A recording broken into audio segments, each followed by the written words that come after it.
ادارے جو ہیں وہ اپنی نوکری بچانے کے لیے اس کے پیچھے لگے ہوئے ہیں، اور جو لوگ انہوں نے پکڑے ان کو کیسی سزائیں دی ہیں آپ دیکھ لیں۔ عمران ریاض جو تھا اس کا وہ جب سے واپس آیا وہ بول ہی نہیں رہا، تو یہ سب چیزیں ہوئی ہیں نا ہمارے سامنے۔ یہ شیخ رشید کو پکڑا تھا، یہ بھی 40 دن کے بعد آیا، تو کیا کہ اس کے خلاف کہانیاں ہیں جو میڈیا شو کر رہا ہے۔ تو یہ سب چیزیں جب کسی ملک کے اندر ہو رہی ہوں، جب پوری دنیا کا موازنہ کرتے ہیں، تو دنیا میں کہیں ایسے نہیں ہوتا۔ دنیا میں کرمنلز کے نام لیے جاتے ہیں، ان کے ڈسکشنز ہوتی ہیں، ان کے خلاف مقدموں کی باتیں ہوتی ہیں، ان کے قصور ان کو بتائے جاتے ہیں ٹیلی ویژن کے اوپر لائیو۔ پاکستان اس کا نام بھی کوئی نہیں لے سکتا ٹی وی کے اوپر، اخباروں میں۔ یہ سب کچھ ہو رہا ہے مبارک صاحب، تو اس کو ختم تو نہیں کر پائیں گے، یہ اب یاد رکھیں، ختم نہیں کر پائیں گے۔ ہاں، پاور جب ہوتی ہے ہاتھ میں تو پھر انسان کے اندر ایک نشہ ہوتا ہے، وہ نشہ کبھی اس کو ڈبو دیتا ہے اور کبھی اس کو بیڑا غرق کر دیتا ہے۔ وقت بتائے گا کہ یہ تمام لوگ جو نشے والے تھے پرانے، ان کا عشر دیکھ لیں، وہ آج دنیا میں موجود نہیں ہے، تو ان کا بھی ہم دیکھ لیں گے کتنی دیر نشہ رہے گا۔ لیکن یہ بات یاد رکھیں مبارک صاحب کے قوم، لوگ جو ہیں، لوگ جو پبلک ہے، ان کے دماغ جاگے ہوئے ہیں، وہ سب سمجھتے ہیں کہ کدھر فراڈ چل رہا ہے، کدھر جھوٹ چل رہا ہے، کون ہے جو اس ملک کے دشمن ہے اور کون ہے جو ملک کے لیے قربانی دے رہا ہے۔ یہ لوگوں کو پتہ ہے، الیکشن ہوں گے تو سب آپ کے سامنے آ جائے گا۔ سر آپ میرا خیال ہے کہ الیکشن ہوں گے تو سب سامنے آ جائے گا، لیکن جو الیکشن انہوں نے کروانے ہیں اس کی انہوں نے پلاننگ کی ہوئی ہے۔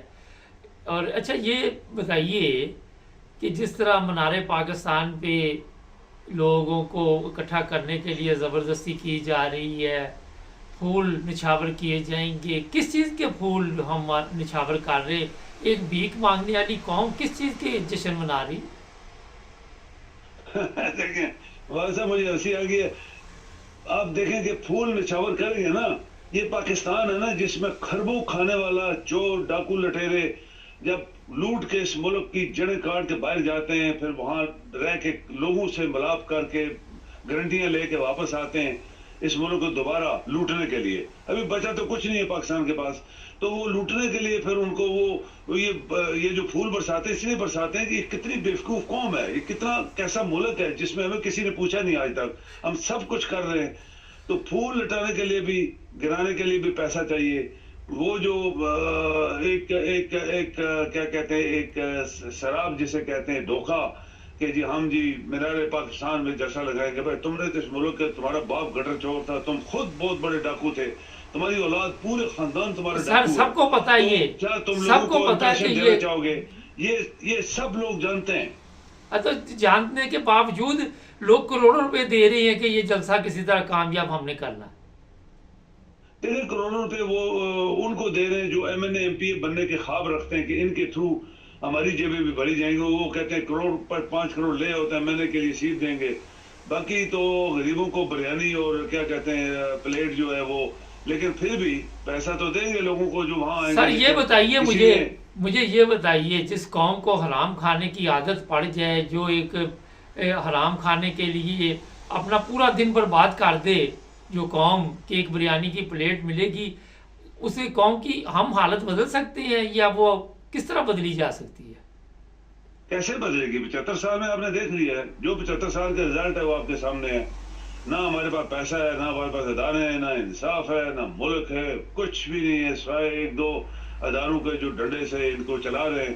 وہ ڈنڈے کن کو مارتے ہیں؟ آپ کو ایک مشہور مقولہ ہے کہ گدھے کو ڈنڈا مارو تو وہ چلتا ہے، پھر کھڑا ہو جاتا ہے، پھر ڈنڈے مارو وہ چلتا ہے۔ یہ ملک ایسے چلا ہے 75 سال میں، تو بڑا مشکل ہے مبارک صاحب، بڑا مشکل ہے۔ لوگ بڑے بڑے تبصرے کر رہے ہیں اس ملک کے بارے میں، لوگوں نے کہا پاکستان ختم ہو گیا، یہ ختم ہونے والا ہے، یہ ڈوب گیا، یہ سب کچھ لوگوں نے بولا۔ تو آج جو کچھ ہو رہا ہے اس کی ایک مثال ہے کہ جن لوگوں نے اس ملک کو لوٹا وہ پھر پاکستان میں حکومت کرنے آ رہے ہیں، تو پھر جو قومیں سو جاتی ہیں وہ ڈوب جاتی ہیں۔ کسی نے بولا ہے تو یہ قوم سو گئی ہے اور آج ڈوب چکی ہے، تو اس کو کون جگائے گا، کون نکالے گا، ڈوبے ہوئے کو کون نکالے گا؟ یہ تو پھر ہم ایکسپیکٹ کر سکتے ہیں کہ اگر قدرت مہربان ہو جائے اور یہ لوگوں کے دماغ چینج ہو جائیں تو پھر الیکشن، جیسے آپ نے بولا، مجھے بھی شک ہے کوئی الیکشن نہیں کروائے گا، انہوں نے ویل پلان طریقے سے سب کچھ کیا ہوا ہے۔ تو پھر اس کا کیا حال ہے؟ پھر دیکھیں وقت کیا کرتا ہے، وقت کسی کا ساتھ نہیں دیتا مبارک صاحب، یہ آپ یاد رکھیں، وقت کسی کا ساتھ نہیں دیتا. یہ وقت کچھ پیریڈ کے لیے، کچھ عرصے کے لیے تو آپ کا ساتھ دے گا، اس کے بعد الٹا ہو جائے گا. پھر پہلے لوگ آئے تھے چلے گئے، آج یہ بھی آئیں گے تو ان کا بھی اثر بہت برا ہونے والا ہے، یہ یاد رکھیں. بہت شکریہ سر. جی تھینک یو. وقت ہمارا جو پاکستان میں گزر رہا ہے، میرا خیال ہے کہ ہمیشہ ہی خراب ہی گزرا ہے پاکستانی قوم کی وجہ سے، کیونکہ جس قوم میں شعور نہیں، جس قوم میں اتنی عقل نہیں ہے، جس میں سمجھ نہیں ہے، وہ ظاہر ہے اسی طرح کی زندگی گزارتی. آج بھی اگر آپ سوشل میڈیا پہ جائیں تو آپ کو بے شمار ایسے لوگ ملیں گے جن کی عمر 80 سال 70 سال ہے. انہوں نے نہ زندگی میں کبھی عقل استعمال کی، وہ جہاں پہ لگے رہے وہیں پہ انہوں نے کہا یہ چلتے رہے. شاید ہماری قسمت میں یہی ہے، جب قومیں یہ سوچنا شروع کر دیتی ہیں تو ان کی پھر قسمت ایسے کی ہوتی ہے. کوئی بھی بندہ یہ نہیں کہ گھر بیٹھا رہے اور کہ میری قسمت تبدیل ہو جائے، اس کو سمجھ نہ ہو، عقل نہ ہو، موت نہ ہو تو قسمت تبدیل نہیں ہوتی. نہ جی ہمارے چینل کو سبسکرائب کریں. ابھی تھوڑی دیر تک ایک اور پروگرام ہے، وہ بھی دیکھنا مت بھولیں. جڑے رہیں ہمارے ساتھ.